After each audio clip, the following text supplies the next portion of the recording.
प्राचीन यूनान की राजनीति और सत्ता के अंधेरे गलियारों में एक ऐसा दिमाग खड़ा था जो तलवार से नहीं, विचारों से खेलता था।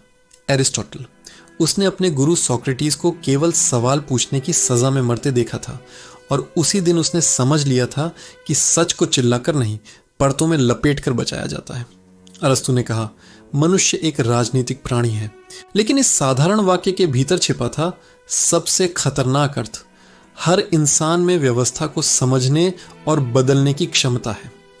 अगर जनता यह समझ जाए कि राजा ईश्वर नहीं बल्कि एक प्रणाली का हिस्सा है, कि हर शासन भ्रष्ट हो सकता है, कि नैतिकता राजनीति से बड़ी है, तो साम्राज्य स्थायी नहीं रहेंगे। यही कारण था कि उसने ज्ञान को दो हिस्सों में बांटा, एक आम लोगों के लिए, दूसरा केवल चुनिंदा विद्यार्थियों के लिए। वह सत्ता से टकराया नहीं, क्योंकि वह जानता था कि क्रांति तुरंत मरती है, लेकिन विचार सदियों तक जीवित रहते हैं। उसने विद्रोह नहीं किया, उसने दिमाग तैयार किए, उसने भीड़ नहीं जुटाई, उसने तर्क सिखाए। और जब उसका सबसे प्रसिद्ध शिष्य अलेक्जेंडर द ग्रेट आधी दुनिया जीतने निकला, तब इतिहास चुप रहा कि क्या उसे पूरा सच बताया गया था या नहीं।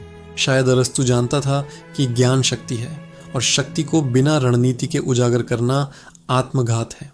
उसने कोई एक वाक्य नहीं छुपाया, उसने एक चेतना छुपाई, ये समझ कि जागरूक नागरिक किसी भी साम्राज्य से अधिक खतरनाक होते हैं। उसने शोर नहीं मचाया, उसने बीज बोए जो रोम से लेकर पुनर्जार्जा तक फैल गए।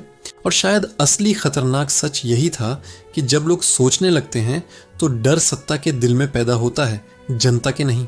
और इसलिए अरस्तु ने तलवार नहीं उठाई, उसने समय का इंतजार किया, क्योंकि वह जानता था कि विचार धीरे चलते हैं, लेकिन जब वे जागते हैं तो इतिहास बदल देते हैं।